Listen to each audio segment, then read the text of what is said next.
Okay, so welcome to the 3-day challenge. We're going to go today, tomorrow, and Thursday at this time. We're going to go for 30 minutes. I thought about it a lot, what we can do. Like the cool thing about the challenges is that it's fairly short.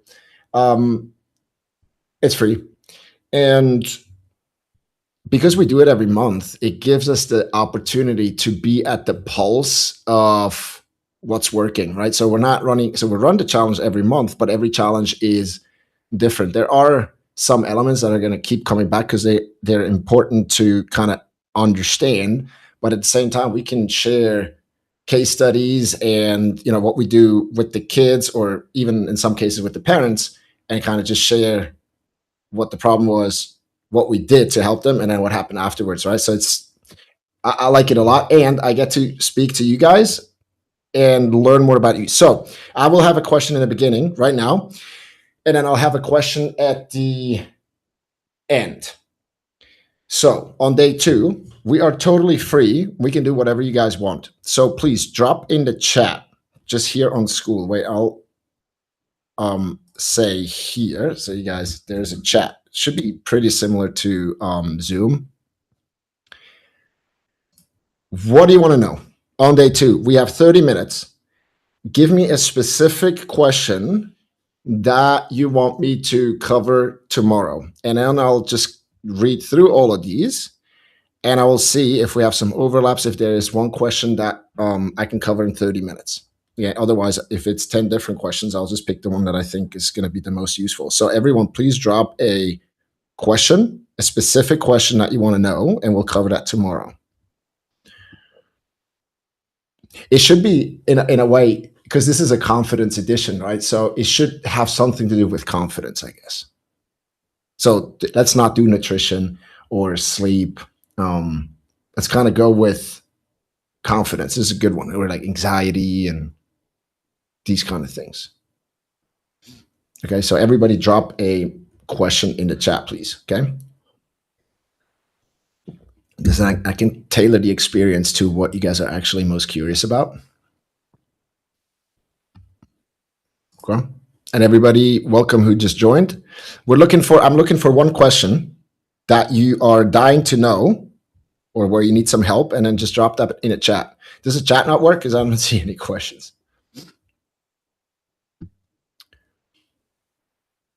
Or are you guys just way slower at typing than the kids? Maybe. And in the meantime, I'll just quickly show you the classroom area. So for those of you who are kind of new in school, so this is the community tab. This is where all the posts are made and stuff, right? The updates. But when you go to the classroom, on mobile, it looks very similar. It's going to be the first module of the 3-day challenge. I put it right in front. When you click here, so we have day 1, which is today. This is just a picture, but right after I will replace that with the recording. Here's the live link to join. If you haven't downloaded the app, the school app, I highly recommend it. You have the links here. And then I'm going to ask you to do something tiny every evening. If you do it, you're going to get an invite to the next parent mastermind, which we had the first one last week. And I think it was a huge success. It was like 50 parents. And we covered confidence from the parent side, not from the swimmer side, from the parent side. At least an introduction. Okay, so that's the area here. And then tomorrow will be May 27th and the same thing. Yep.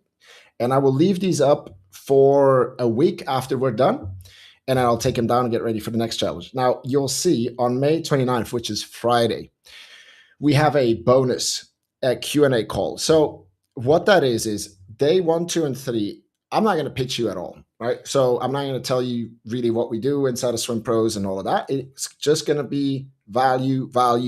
And my goal is to give you specific tools that you can use right away that will help build confidence in your kid. And we'll come back to that in a second, but I feel like today we are in an information age, and you can ask ChatGPT, you can ask Claude, you can ask AI, Google, whatever, and you get loads of information, maybe too much information. I know you guys are busy, and so I can do the work for you because I'm really interested in that kind of stuff. I geek out, I go to seminars, I pay a lot of money, I have coaching, I read, I watch social media, all about confidence, specifically for athletes. And so I can just give that to you in a way, right? And so the bonus call, I'll answer all your questions that you have, and also I will share with you, if you want, what is available after the challenge, right? But if you're already a client, or you are not interested in working with us, right, then don't come to day 4, or you can come and ask a question. But otherwise, this one is usually parents really appreciate it because we can just kind of bring everything together, right, and answer. Because one of the worst things is if you learn something new and you're really excited about it, and then there's questions. Okay, so you want to eliminate all of that, because we can give you. So for those of you guys who don't know my story, I had really bad performance anxiety until I was 24, and I was swimming at the University of Virginia, really good school, right? And I bombed NCAAs, and my parents were there, and I was crying after the competition because every race from the first one to the last, it just sucked. And I was in very good shape. The warm-up was very good. Like, all the signs pointed to lots of breakout swims, and then one after the other, I just crumbled under the pressure. It was a totally different version of myself when I stepped up on the blocks, and it was just a disappointing 5-day competition. And afterwards, I broke down. I cried, felt like I let my parents down, my coaches, my teammates, and myself. And that has been happening over and over and over again. It's actually kind of a wonder that I kept swimming, but I really liked swimming and being in the water. And what happened then, I was walking to the locker room and I was crying, and I'm 190, 90 kilos heavy, so not a good look. But my coach saw me and he followed me and he sat down next to me. He waited a bit, and then he put his hand on my shoulder and he said, "Look, Dave, you cannot always control what happens to you, but use the disappointment and make a decision right now that this will never, ever happen to you again, because you have one more year. It's your last year at the University of Virginia. It's the Olympic year. You can do it." And I was still crying at the time, but his words opened up something in me, and I knew that he was right. And so right there and then, I made a decision that, and I didn't know how, but I made a decision that this was never, ever going to happen to me again.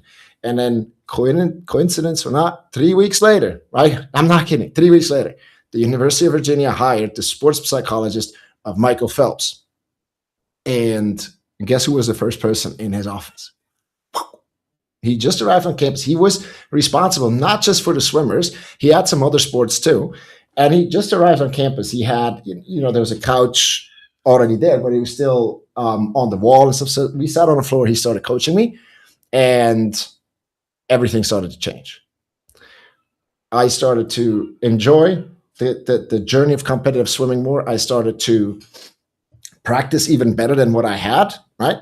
I was a better team leader. I was team captain my last year. And most importantly to me, though, or at least at the time, is I finally went to competitions, and also big competitions, and I actually raced the way I knew I could, based on how I trained and all the sacrifices that I made all these years. And so that unlocked my life at the moment, right? Hey, sorry, I'm just making you disappear from the screen for the recording. There's 2 of you. How do I do that? Here. Because in terms of motivation, and I was over the moon, right? Obviously, my parents were over the moon, not because I got these PBs and not because I made the Olympic team, not because I got a Swiss record and stuff. That was cool, but because they saw me happy. You see that, and I remember after the Olympics, and it was so bad that, hey, Zorika, sorry, I gotta put your camera off. How do I do that? Here, okay, and let me lock it so it doesn't come back. Disable video. Okay, cool.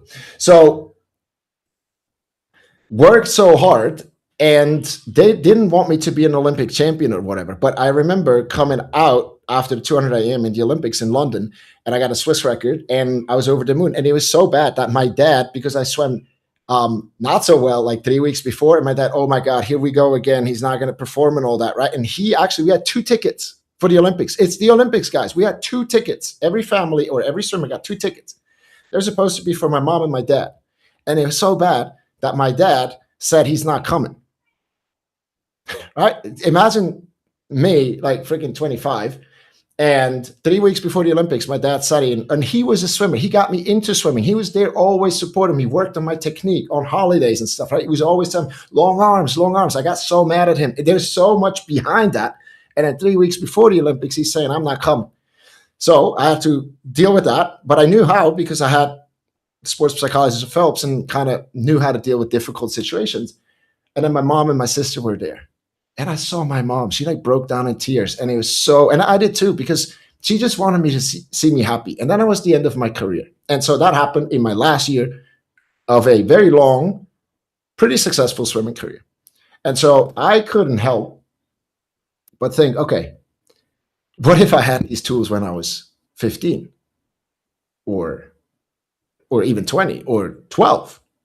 Right. And that's why, because I was in private banking, making good money and stuff, right?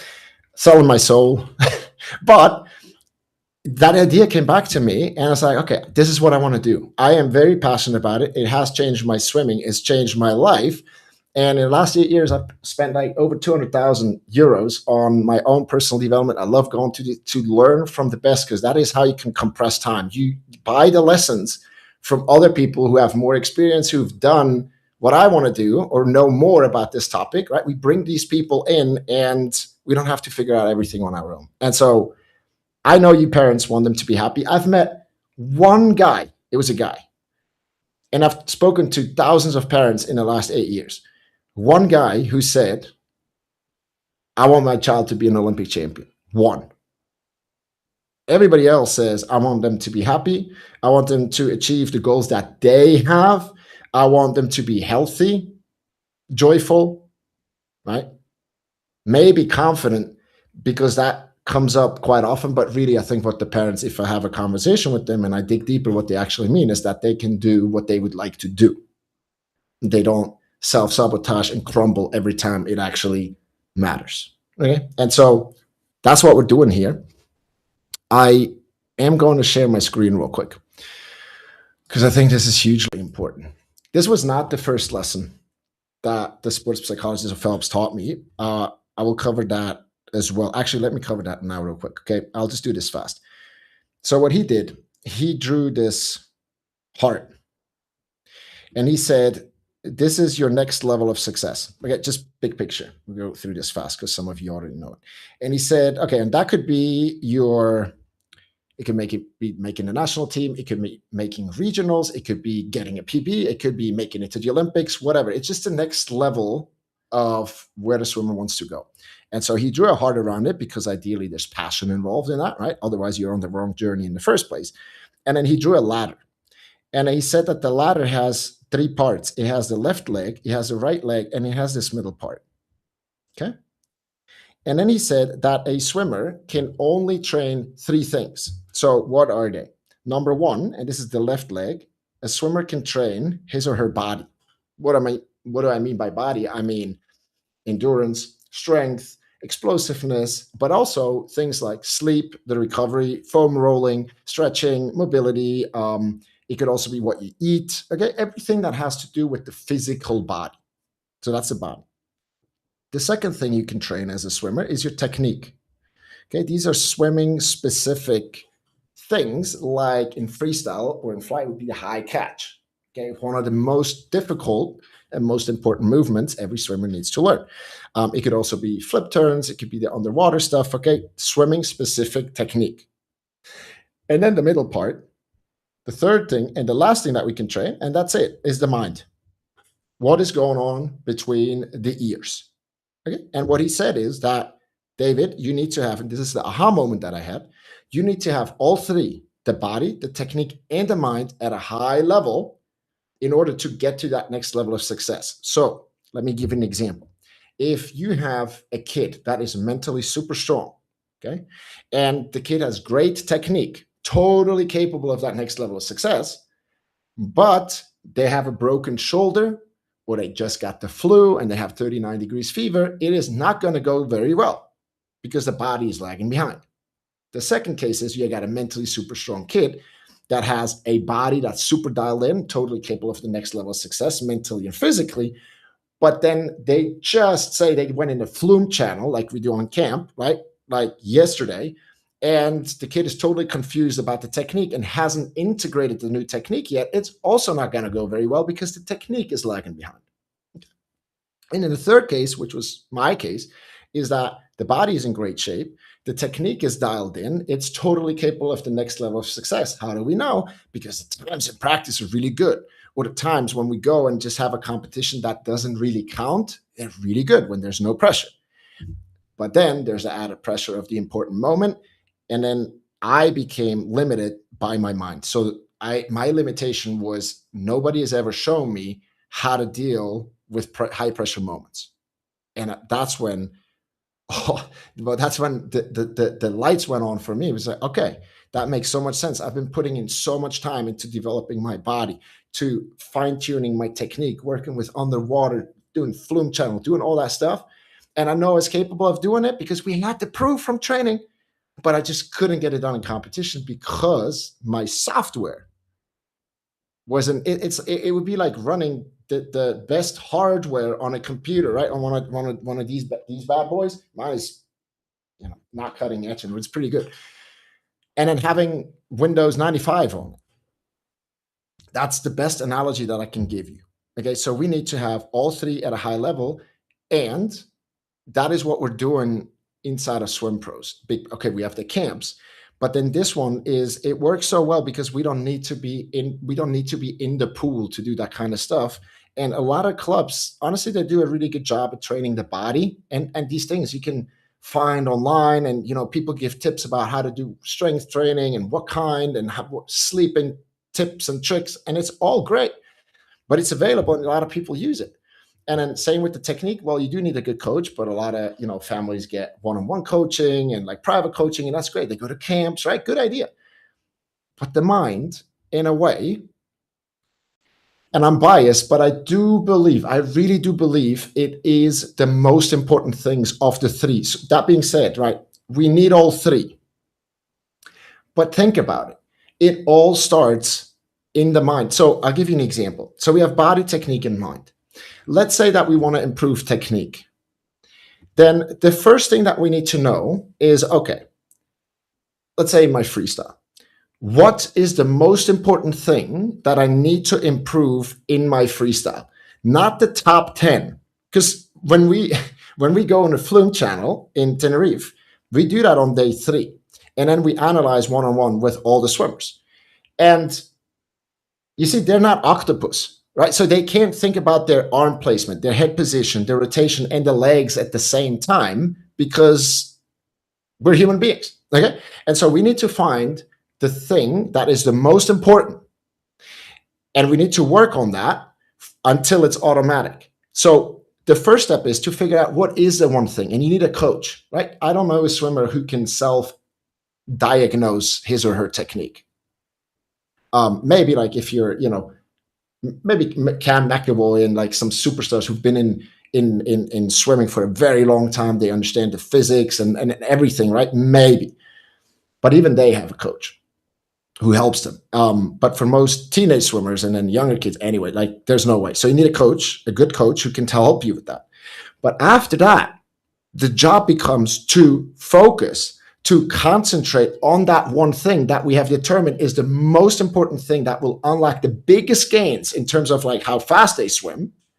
Then all they have to do, it becomes very simple, is to focus on improving that one thing and being 1% better every single day until it is good enough, until it's like so good that it's automatic and we are on the next level. And at that point, when they no longer have to think about it, we'll move on to the next thing, the next important thing.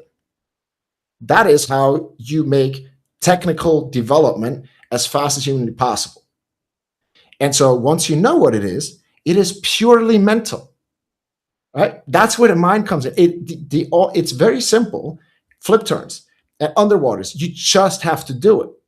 And that is it starts with a decision that they want to get good at that thing. And then them having reminders and like motivation to actually get good at that thing. And then they think about it all the time. They do it all the time. They improve all the time until it's automatic and it's actually really good. Okay, so one of the examples that I walk people through, because look, we know modern swimming one of the most important things, hoops, in modern swimming is underwaters.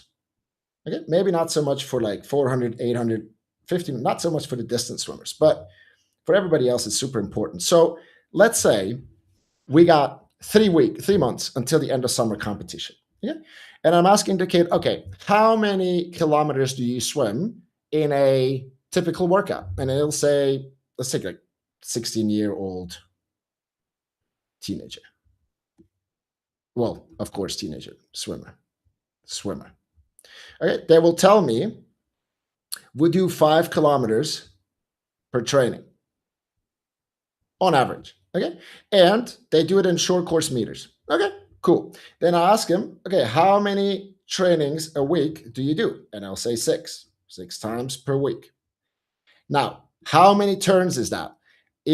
For 1 kilometer, I can tell you because I've done this calculation many, many times. In short course, it's 40 pushes off the wall per kilometer. So you go 40 turns, or pushes off the wall is more accurate, per kilometer. So times 5, that is 200 turns per training. Now you go times 6, we are at 1,200 turns per week. Now times 4 for a month, that will be 4,800, right? Let's just go 5,000, okay?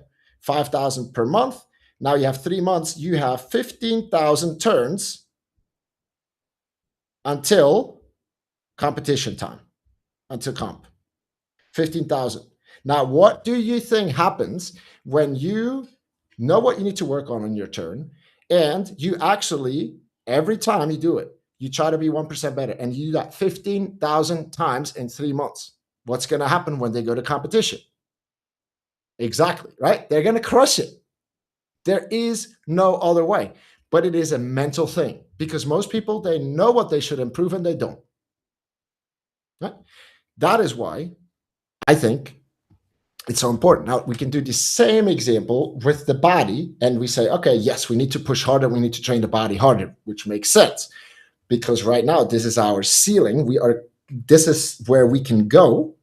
And so we need to go over that a bit, okay? 3 times a week or whatever, when the hard workouts are hitting, right? We need to go over so that the body goes, oh, wow, that was a workout that we've never done before. And we need to adjust, and the body will follow. But then, right, it's a mental job it's a mentally, when we get to that place, to the ceiling, the brain will come in and start saying, hey, stop. We're running under the gas. We're tired. And there will be reasons for the swimmer. And you can look at your own life, right? If we're being honest and we say, okay, I know this is what I want to do, this is what I should do. It's easy to say when we're like leaning back and we're just making plans and brainstorming and stuff. It's really easy to make commitments.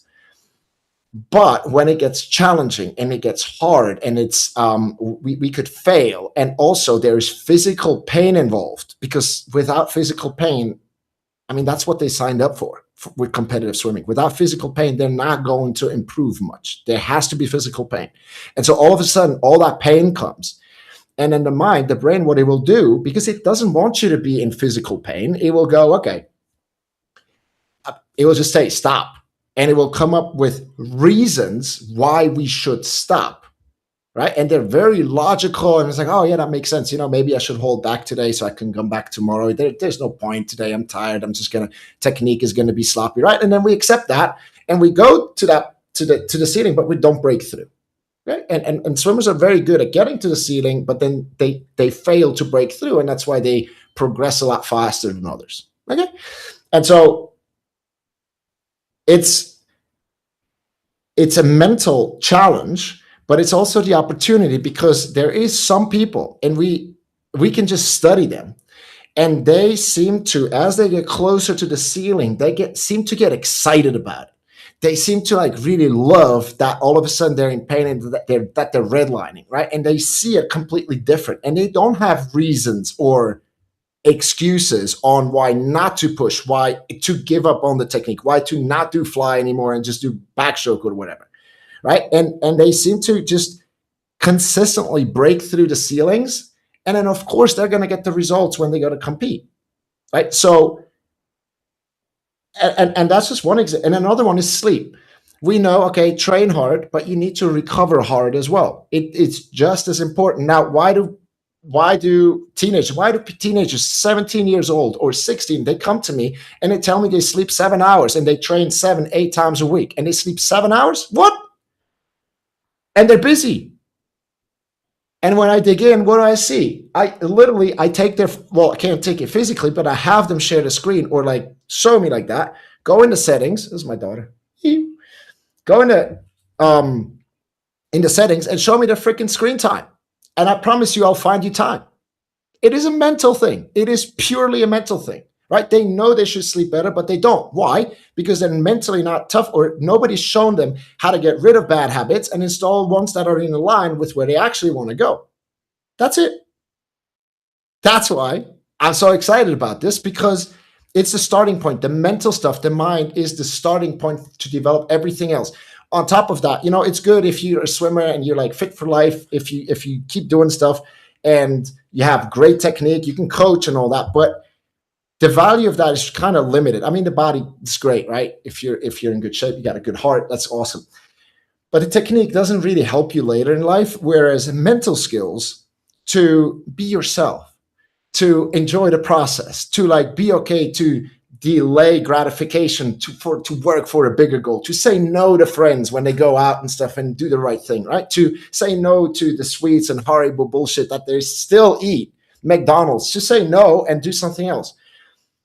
These skills transfer one-to-one in all areas of their lives, which is school, which is dating, which is presenting stuff, which is going to be hunting for internships and, or being an entrepreneur, whatever it is. It's so beneficial, especially if they understand the mindset behind building a good mindset. Because you can have people, and there's many, many athletes they have such a good mindset and they're so successful, but they don't really understand how they did it. Okay, we'll talk about that a bit more tomorrow. But they don't really understand how they did it, so they cannot replicate it in other areas of their lives. And then you see how they become, like how they struggle, right? As their swimming career or whatever, their football career, whatever, as it ends, they become, sometimes really like bad case. They fall into depression, and it's a real thing. I know a lot of people who struggle with that. Usually pull themselves out, but sometimes it takes years, because they don't know how to take what they've learned and apply it in other areas of life. But if you have the source code, so to say, and you're using competitive swimming to level up the way you do things, and you understand why it's working, why it's not working, you do what it says in the Bible and all these other scriptures is know yourself. It says know thyself, know yourself. This is what we're doing. You get to learn more about you, and they can use competitive swimming to do that. How awesome is that? Like, how blessed are they? They play in a game in the water. It's not even contact sport where you can get killed or anything, right? There's not a lot of injuries usually in swimming. And so how awesome is that? They get to know themselves. They get to level up and experience, make friends for life. And they play a sport called swimming. And then if they know how they actually created their journey, they can take those skills and then apply it in all other areas right now, but also later in life. And that's why I think everything starts between the ears. My 2 cents. Long ramble. But yeah, you can hopefully tell that this is where my heart beats. Not in banking, it's this. And you see, you don't even have to take like my word for it. I encourage you, if you're skeptical, go, if you have time, you probably don't, but if you had time, go read some autobiographies of successful athletes, business people, or artists, or people who you admire and think, okay, that's pretty cool that what he or she did in life. They will all say the same thing. If they're asked the question, what is the biggest difference between you and everybody else? They will all say the same thing. You can ask ChatGPT, you can listen to interviews, you can read the books, whatever you want. They will all confirm it is not my big biceps. It is not my strong neck. It is not my super recovery things. They will all say it is my mindset. all find me one who's not saying it. I'd love to know. Like, they will all say the same thing. And that is where the opportunity lies. Okay, that's why we look at Swimpros mostly. We look at all of it because we need the body, technique, and the mind at a high level at the same time. But we see the biggest kind of lag and the biggest unlocks by focusing on the mind, because if you go from like 10 workouts a week to 11, like the gains you get from that, it's kind of marginal. But if you go from 0 to like half an hour a week, the gains are literally unlimited. Just some math it. So that's why it makes a lot of sense to level up. You decide how much you level up, but for your kid, it makes a lot of sense to level up the mind. Okay. And then one more thing I want to cover now, takes 1 minute, is, you see, I really do. I wish I could just give your kid confidence. Actually, I don't wish. It would be cool. Why would it be cool? Because first of all, I would have a multi-million-dollar a month business. No, but seriously, like it would be super easy. But I actually don't wish that was true, because it would be boring. That is a journey. So confidence and mental skills cannot be built for the swimmer. Okay? It has to be built with them. So they can build it on their own. That is going to work. Okay? The question is how long it takes. Do they have the stamina and the resilience and the time to figure it all out, and then do it will just take longer. And so a better way is to do it with them and just give them a system that we already know is proven and tested and it works, and then build it with them. So in other words, we can give them the world-class tools that I have from the sports psychologist of Michael Phelps, right? I did not invent them. I'm not claiming to, but I do deliver them in my own 2026 kind of way, because Dr. Jim Bauman, he was kind of old school and stuff, but the tools are absolutely world-class, right? So that's that. That's the information part. You can just watch YouTube videos too. Then the next thing is we actually have to make sure that they apply these tools, because that's the only way to gather data of how well it works for them. Because we can try the breathing technique, and then either, when they actually just know the breathing technique and don't use it, we're not any smarter than before, because results, they could change, but we don't know if it's because of the breathing technique, right? For example, and how they feel. So they have to apply it. And I think we have very strong frameworks or like accountability systems in place that they actually do that, because that is where I see the biggest challenge, is to not to deliver the information, but to actually make sure that they want to use them, right? And sometimes I just tell them, freaking use them. And they do it because I'm not their dad, right? But most of the time, I do not want to be authoritative. And we want to find what works for them and why it would be. I want them to tell me, this is a good idea, I'm going to try this. And I was, why? You don't have to, right? And then they start defending it. And I say, okay, right? And then we got them. So we got to make sure that they apply them, because only then we actually see, okay, how well does it work? And then they have world-class tools, they actually use them. And then the third thing is, okay, what if it doesn't work? Then we need coaching. We need support, right? So you have world-class tools, they use them, because without that, nothing else really matters, right? Paying for nothing. And then if something doesn't work, we coach them. And that is how we can build confidence with them, but we cannot do it for them, right? And I think your job as a parent, again, we'll unpack a little more of that, is not to coach them, it's just to be their biggest fan.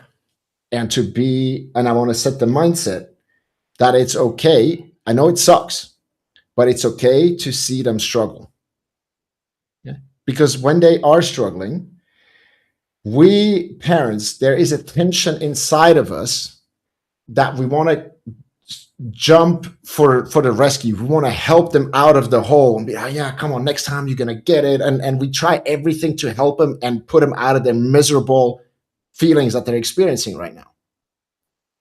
But when we do that, guys, and I know it sucks, it's hard, but when we do that, we rob them of the opportunity to grow, because it's these freaking down moments in life when they learn to develop their character, which is ultimately what competitive swimming is about. It's to build a tough, kind, helping, resilient, good under pressure character. Discipline, right? That's what this is. And so when they are in the hole, we have to learn to kind of observe and let them know that we love them, that we're here to support, but we cannot rescue them. We need to allow them to stay in that tension, to be in there and figure it out.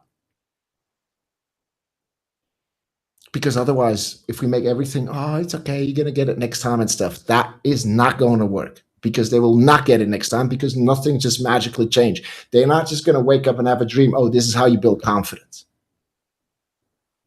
Right?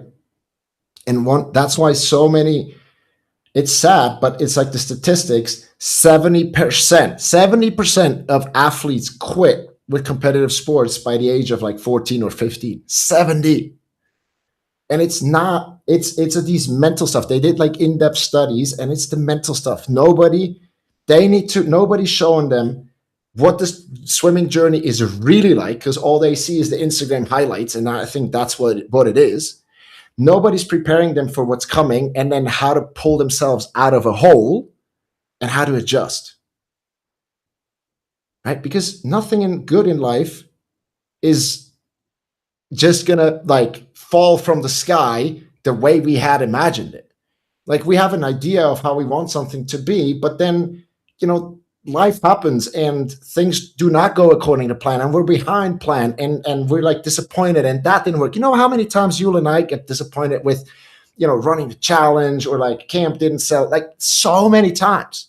But that's life, right? As parents, the kids, right, come home and there's a fight and a teacher called. There's so many unexpected things, not how you imagined it, right? But you are so mature now that you learn, and you continue to learn. We all continue to learn to handle more and more stress, and like we arrive at bigger problems, right? We arrive at problems with style these days, but it's still like, if you're growing, you're going to have like bigger and bigger problems, and it like never stops, basically.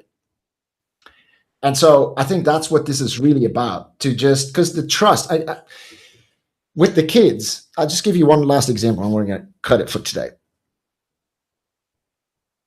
One of the easiest ways to build trust with the kids and trust is so important, especially because now we're online, right? On camp, it's a bit different, because you like see each other, you hug and high five and stuff. But with online, the trust is so important. And so how do you get somebody's trust? Well, one of the things that we can do, for example, is we can say, okay, let me give you an example. Let's say I'm telling you, okay, you are where you are right now, and there's a treasure, like a big ass treasure, okay? Like there's $5 million or Swiss francs, about 5 kilometers that way. You just walk straight, it's that way. That's one way of saying things, right? And you're going to start walking, and then you're going to be confused. Oh, am I 1 kilometer in, or 2 or 3 and 4? Like, I have no idea. And you're just going to be wandering around. But if I tell you, okay, you're here, 5 kilometers straight, there's going to be a big treasure. Now, what you do is you just keep walking on this street. And then after 2 kilometers, you're going to pass skyscrapers on your right. Then after 3 kilometers, you're going to pass a huge park on the left. After 4, you're going to pass a zoo. And on kilometer 5, there's like this telephone cell, old school, red, and then it's right on the other side of the street. Right? Then you start walking, and you still don't know what's coming, but then you see, oh, there's a skyscraper. Great, David told me, right? Okay, got it. You keep walking, and then I don't know what's next, but then there's a zoo, and then you see the telephone cell, right? The thing. That's how you build trust, by preparing them, and kind of, because we've walked the path, right, to like share with them, hey, what's coming in the future? Those kind of obstacles are going to happen. And then when they arrive there, they no longer have to be like, oh my God, what's happening? They're like, okay, David said this was going to happen, and now I'm here. And they're right. And they know. That's how you build trust. Just one example. But it's really important, I think. Right? And these are like all mental things. And so that's why I'm so excited. Tomorrow, as I said, I want to I want you guys to bring questions. So let's just do this because I don't think the chat thing has worked. So at all, to be honest. So let's do this. What I want you to do, again, we're in the classroom here, and then you click the 3-day challenge and you click May 26th and you go down here. It says complete your introduction comment here. So screw that, the introduction. But anyway, go here.